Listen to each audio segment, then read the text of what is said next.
Hey guys, welcome to episode 2 of What I'm Reading or What Am I Reading? I can't remember what the name is, featuring Gravy right there.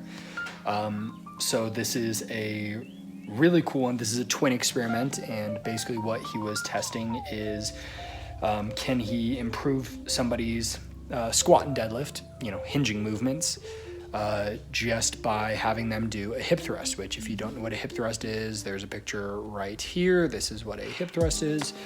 The reason that I like this is because there's always kind of this question of, these exercises look similar. Do they have a carryover? One really simple example is does doing lat pull downs make you better at pull-ups? It appears no, that doesn't. But in this specific example, again, these are twins. A few things that he controlled, he had them following an identical calorie intake, same macronutrient plans through the entire study, and their weight didn't increase. So like their body weight did not increase during this study. So what he was doing was he got their 1 rep max for their squat, obviously, and was training them 3 times a week. So day 1, he was doing 4 sets of 10 with about 75% of their 1 rep max, which, just to make it simple terms, let's say a 1 rep max is 100 pounds, that would be 75 pounds, just for simplicity's sake. So if you don't understand that. Day 2, he was doing 5 sets of 6 with around 85% of their 1 rep max. And day 3, he was doing 3 sets of 5 with 65% of their 1 rep max. And on their last set, if they felt that they could perform more reps, he would allow them to do that. That's called an AMRAP, which AMRAP, as many reps as possible. So the thing that was interesting about this was actually the amount of carryover from a hip thrust. So what I'm going to actually have pop on screen right now is that study, and I'll kind of give you a little bit of a rundown. All right, so first things first, let's point out some of the obvious things. The person who was only squatting obviously had their 1 rep max for their squat go up more, and the person who was only doing hip thrusts obviously had their 1 rep max for their hip thrust go up. What is interesting about this is that the person who was doing hip thrusts still saw a 42% increase in their squat, even though they were not squatting. The person who was only squatting, however, only saw a 16% increase in their 1 rep max for their hip thrust.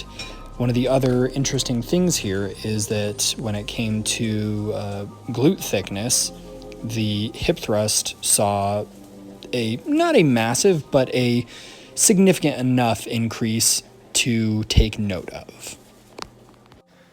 So as you can see from that, there was an interesting amount of carryover, and in basically one direction. It didn't seem to go both ways. But I do want to clarify one piece about this, because a lot of people might just look at that and go, oh, cool, all I have to do is do hip thrusts, but it doesn't really go into their training background. So one of the things that if you've been in the gym for a period of time and have ever changed up your routine, you've probably noticed that as soon as you change things, you see like very sudden results from it. I guess, for example, let's say you have only done, let's say, like a barbell bench press, and it's been like 3 months of you doing that, and then suddenly you switch over to dumbbells or you switch over to incline. You get a lot more sore, you start to see a lot more growth, because our body responds best to new stimuli. So one assumption that I do have about this study, which again, we don't get an answer on, not that I'm ruling it out, because I've seen situations where like all I did was squat for 3 months and still saw my deadlift go up.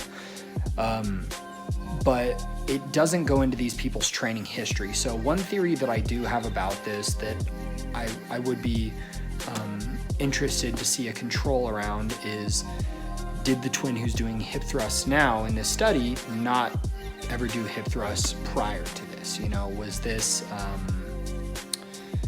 Was this basically just a new stimuli for her? because if that's the case, yes, you're going to get a sudden gains from it, and your body is going to respond really, really drastically. So that's, I guess, the one caveat to this study, but very, very interesting nonetheless. So I guess that is that, guys. Episode 2. Boom.